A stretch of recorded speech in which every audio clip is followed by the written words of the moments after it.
विद्यार्थियों, आपने जीवन में बहुत सारे एग्जाम्पल देखे होंगे।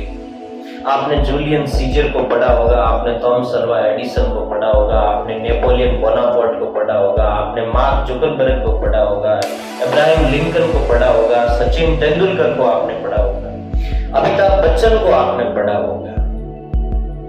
धीरूभाई अंबानी की कहानी, पकोड़े बेच करके पेट्रोल पंप पे काम कर करके दुनिया का सबसे बड़ा इंसान। अमिताभ बच्चन जिसकी कंपनी कभी दिवालिया हो गई थी, रोड पे आने के कगार में था, लेकिन संघर्ष करके वो अपने मंजिल पे पहुंचा। सचिन तेंदुलकर जिसकी नाक में से खून बह रहा था, फिर भी वो पिच पे डटा रहा, इसलिए वो दुनिया का महान क्रिकेटर बना। कैरोली ने अपना सारा 1940 के ओलंपिक में लगा दिया। और मित्रों, आपको पता होगा 1939 के अंदर वर्ल्ड वार छिड़ जाता है और 1940 का ओलंपिक कैंसिल हो जाता है। एक बार फिर से कैरोली का बन जाता है, लेकिन कैरोली हार नहीं मानता।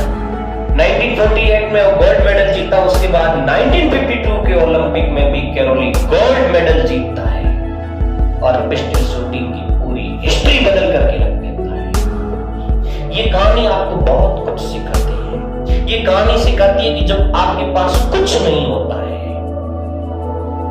तब भी आप जीतने की उम्मीद रखना। जब आप सब कुछ हार जाते हैं, तब भी जीतने की उम्मीद रखना। कि मुफलिसी के दौर में भी दिल का अमीर जिंदा रख, बन जाए सुल्तान तो भी अंदर का फकीर जिंदा रख, हौसले के तरकस में कोशिश का वो तीर जिंदा रख, हार जाए जीवन में सब कुछ मगर जीतने की एक उम्मीद जिंदा रख। नमस्कार, आप सभी का एनके बिश्नोई क्लासेस में हार्दिक स्वागत। प्यारे विद्यार्थियों, मुझे आशा है कि आप बहुत अच्छे होंगे, अपने अपने क्षेत्र में आप बहुत उन्नत कर रहे होंगे। इसी आशा और विश्वास के साथ मैं एक बार फिर आपसे मुखातिब हो रहा हूँ, आपके अपने एपिसोड को लेकर के। आज की जो हमारी क्लास है वो हमारे अभिप्रेरणात्मक एपिसोड से जुड़ी हुई होगी और आज हम कुछ विशेष मुद्दों पर चर्चा करेंगे और वो मुद्दे जीवन से जुड़े हुए होते हैं। आज की जो क्लास की थीम है वो है जीतना है तो जिद करो। आप जिस भी क्षेत्र में हैं, चाहे विद्यार्थी जीवन में हैं, चाहे आप किसी प्रोफेशन से जुड़े हुए हैं, चाहे आप किसी बिजनेस से जुड़े हुए हैं, आज के इस भौतिकता के चकाचौंध भरे संसार में यदि आपको बहुत कुछ अलग करना है, दुनिया से हट करके कुछ करना है, कुछ बड़ा करना है, या हमारे लक्ष्य तक पहुंचना है, तो आपको लक्ष्य तक पहुंचने की जिद करनी होगी। प्यारे विद्यार्थियों, कहते हैं ना कि हारा वही जो लड़ा नहीं, हारा वही जो लड़ा नहीं। यहां लड़ने का मतलब किसी के साथ पिस्टल लेकर के फाइट करना नहीं है, बल्कि अपने लक्ष्य तक पहुंचने वाली या लक्ष्य तक पहुंचने में आने वाली सारी बाधाओं से जो लड़ता है वही जीतता है। लक्ष्य तक पहुंचने में बहुत सारी बाधाएं आएगी, राह के रोड़े आएंगे, लेकिन आपसे हारना नहीं है, असफल होकर के बैठना नहीं है, आपको लक्ष्य तक जाना है। इसलिए जीवन में वो लोग सफल होते हैं जो संघर्ष की राह चुन करके लक्ष्य तक जाने की जिद रखते हैं। एस उंडीवाला नाम का लेखक हुआ, उन्होंने एक किताब लिखी थी, जीतना है तो जिद करो, अर्थात अपने लक्ष्य तक पहुंचने की जिद करो। उसको लेकर के ही मैं आपके बीच में हाजिर हुआ।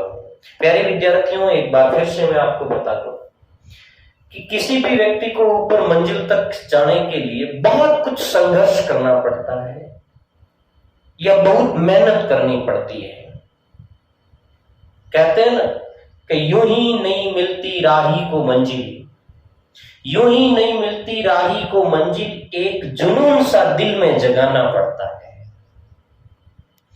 पूछा उस चिड़िया से कि कैसे बना आशियाना, पूछा उस चिड़िया से कि कैसे बना आशियाना, तो बोली भरनी पड़ती है ऊंची उड़ान, बार बार तिनका तिनका उठाना पड़ता है, तब जाकर के मेरा घर बनता है। इसलिए एक चिड़िया को घोंसला बनाने में बहुत मेहनत करनी पड़ती है।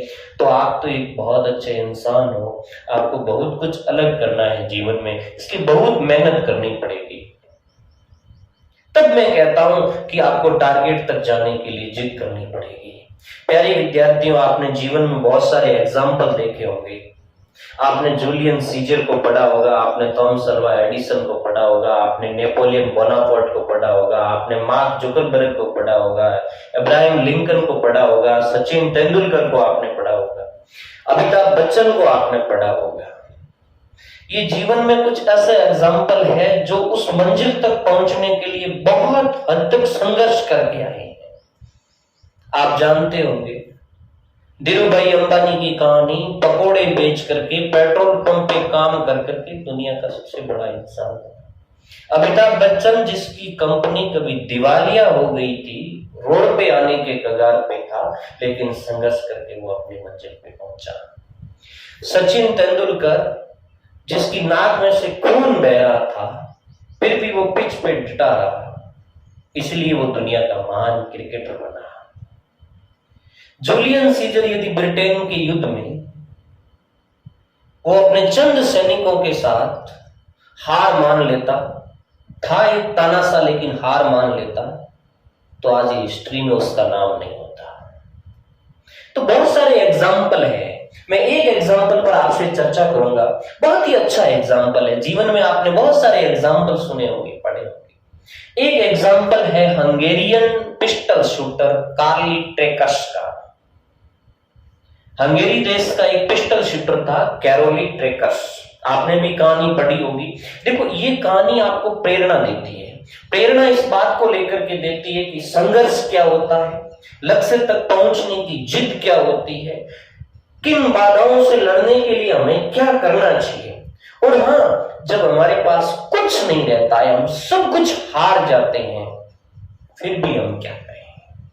ये कहानी प्रेरणादायक कहानी है कैरोली ट्रेकर्स की। ये बात 1938 की है, 1938 की बात है। कैरोली ट्रेकर्स हंगेरियन आर्मी का एक सैनिक था और एक अच्छा पिस्टल शूटर था हंगरी का। 1938 तक आते आते वो हंगरी का बेस्ट पिस्टल शूटर बन गया था। और उस समय हंगरी में जितनी भी नेशनल चैंपियनशिप हुई थी, ऑलमोस्ट सारी नेशनल चैंपियनशिप ये जीत चुका था। उसका एक सपना था, उसकी एक जिद थी कि मेरे इस हाथ को दुनिया का सबसे बेस्ट शूटिंग हैंड बनाना है। 1938 के अंदर जब नेशनल चैंपियनशिप हुई तो ऑलमोस्ट हंगरी के सारे लोगों को ये पता चल गया कि कैरोली ट्रेकर्स दुनिया का महान पिस्टल शूटर बनेगा। 1940 के अंदर, 1940 के अंदर ओलंपिक होने थे और उन्होंने अपने हाथ को दुनिया का सबसे बेस्ट शूटिंग हैंड बना लिया था। महज 2 वर्ष बाकी थे साबित करना कि ये दुनिया का सबसे बेस्ट शूटिंग हैंड है।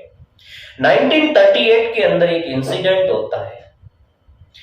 आर्मी का एक ट्रेनिंग कैंप चल रहा होता है और उस ट्रेनिंग कैंप में ट्रेनिंग के दौरान कैरोली ट्रेकर्स के हाथ से हैंड ग्रेनेड फट जाता है और जिस हाथ को वो दुनिया का सबसे बेस्ट शूटिंग हैंड बनाना चाहता था, वो हाथ जल जाता है। प्यारे विद्यार्थियों, प्यारे साथियों, क्या गुजरी होगी कैरोली ट्रेकर्स के साथ, जिन्होंने एक लंबी ट्रेनिंग लेकर के, एक बहुत ऊंचा सपना लेकर के उस हाथ को दुनिया का सबसे बेस्ट शूटिंग हैंड बनाया था या बनाने जा रहा था। वो हाथ उसका टूट गया। 1 महीने तक इलाज चला, डॉक्टर ने उसके हाथ को काट दिया। अब कैरोली के सामने 2 मार्ग थे। नंबर 1, वो बैठ करके कहीं चला जाए, एकांत में रोए अपने उस लक्ष्य को लेकर के जिसको प्राप्त करना चाहता था। अब वो जिंदगी में कभी प्राप्त नहीं कर सकता। और दूसरा उसके पास मार्ग था कि एक बार फिर से अपने उस लक्ष्य के लिए जिद करे, एक बार फिर से यह साबित करके दिखाए कि कैरोली ट्रेकस का दिलो दिमाग अभी जिंदा है। उसने उस पहले मार्ग को नहीं चुना, उसने उस दूसरे मार्ग को चुना। कैरोली ट्रेकस जो उसके पास नहीं था उसके लिए नहीं रोया, बल्कि उन्होंने अपनी जिंदगी उसमें खपा दी जो उसके पास था और जो वो करना चाहता था। उसके पास क्या था? उसके पास था एक लेफ्ट हैंड, उसके पास था एक ओनली हैंड जिससे वो लिख तक नहीं सकता था, खाना तक नहीं खा सकता था। लेकिन कैरोली ने जिद पकड़ ली कि कैरोली ट्रेकस दुनिया का महान पिस्टल शूटर बन करके रहेगा, और उन्होंने अपना सारा समय था वो उस ओनली लेफ्ट हैंड को बेस्ट शूटिंग हैंड बनाने में लगा दिया। रात दिन मेहनत करता रहा, 8-10 माह तक वो मेहनत करता रहा। 1939 के अंदर हंगेरी के अंदर नेशनल चैंपियनशिप का आयोजन होता है। बड़ी गजब की बात है, देखिए उत्साह, जोश, जज्बा, काम करने की शक्ति क्या होती है। 1939 के अंदर हंगेरी में नेशनल चैंपियनशिप होती है और वही पिस्टल शूटर कैरोली ट्रेकस उस कंपटीशन में जाता है और वो सारे जो कंपटीटर थे वो उसको कांग्रेचुलेट करते हैं और वो कहते हैं कि देखिए खेल का जज्बा क्या होता है। जिन्होंने अपना सब कुछ खो दिया वो यहां आया है हमारा हौसला बढ़ाने के लिए। कैरोली ट्रेकस ने कहा, नहीं, मैं तुम्हारा हौसला बढ़ाने के लिए नहीं आया हूं, मैं तुम्हारे साथ लड़ने के लिए आया हूं। कहते हैं ना कि हारा वही जो लड़ा नहीं। कैरोली ट्रेकस ने कहा, मैं तुम्हारा हौसला अफजाई करने के लिए नहीं आया हूं, मैं तुमसे लड़ने के लिए आया हूं। सब अवाक रह गए। कंपटीशन हुआ, सब अपने अपने बेस्ट शूटिंग हैंड से कॉम्पीट कर रहे थे। कैरोली अपने ओनली हैंड से कॉम्पीट कर रहा था और जीता कौन? कैरोली, अर्थात ओनली हैंड, वो लेफ्ट हैंड जीता। एक बार पूरे हंगरी में सन्नाटा सा गया कि कैरोली एक बार फिर से आ गया है। अब मैच उसी समय बाकी था, 1940 के अंदर ओलंपिक होने वाला था। कैरोली ने अपना सारा 1940 के ओलंपिक में लगा दिया और मित्रों आपको पता होगा 1939 के अंदर वर्ल्ड वॉर छिड़ जाता है और 1940 का ओलंपिक कैंसिल हो जाता है। एक बार फिर से कैरोली का सपना मर जाता है। लेकिन कैरोली हार नहीं मानता है। कैरोली दिन रात मेहनत करता है, संघर्ष करता है। उसने अपना सारा फोकस उसके बाद अगले जो 1944 के अंदर ओलंपिक होने वाले थे उसमें लगा दी। 1944 के ओलंपिक की पूरी तैयारी उसने की, लेकिन सेकेंड वर्ल्ड वॉर के चलते 1944 के ओलंपिक भी नहीं हुए। तो 1940 का ओलंपिक कैंसल, सपने मरे। 1944 का ओलंपिक कैंसल, कैरोली के सपने मरे। लेकिन फिर भी कैरोली हारा नहीं, कैरोली संघर्ष करता रहा।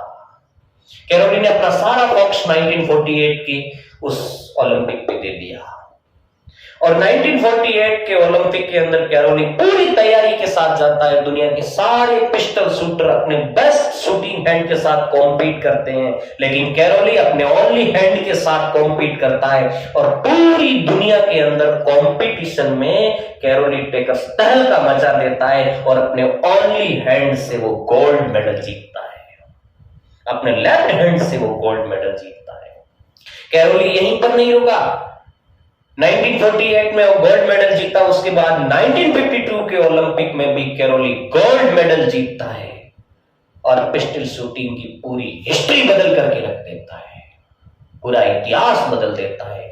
आज तक किसी भी पर्टिकुलर कंपटीशन में लगातार 2 ओलंपिक में गोल्ड मेडल इस कंपटीशन में नहीं जीता था, जो पहली बार कैरोली ट्रेकस ने जीता था। तो ये कहानी है प्यारे विद्यार्थियों, हंगेरियन पिस्टल शूटर कैरोली ट्रेकस। ये कहानी आपको बहुत कुछ सिखाती है। ये कहानी सिखाती है कि जब आपके पास कुछ नहीं होता है तब भी आप जीतने की उम्मीद रखना। जब आप सब कुछ हार जाते हैं तब भी जीतने की उम्मीद रखना। कोई एक आध एग्जाम्पल में असफल हो गए, किसी एक आध बिजनेस में असफल हो गए, आप घबराइए मत, क्योंकि कैरोली ट्रेकर्स आपको कहता है कि जीतना है तो जिद करो, हारा वही जो लड़ा नहीं। इसलिए मैं अंत में कहता हूं कि जीतने की उम्मीद रखना बहुत जरूरी है, कि मुफलिसी के दौर में भी दिल का अमीर जिंदा रख, मुफलिसी मतलब गरीबी, कि मुफलिसी के दौर में भी दिल का अमीर जिंदा रख, बन जाए सुल्तान तो भी अंदर का फकीर जिंदा रख, हौसले के तरकस में कोशिश का वो तीर जिंदा रख, हार जाए जीवन में सब कुछ मगर जीतने की एक उम्मीद जिंदा रख। बहुत बहुत धन्यवाद प्यारे मित्रों, एक बार फिर से हम आगे मिलते रहेंगे। Very very thanks.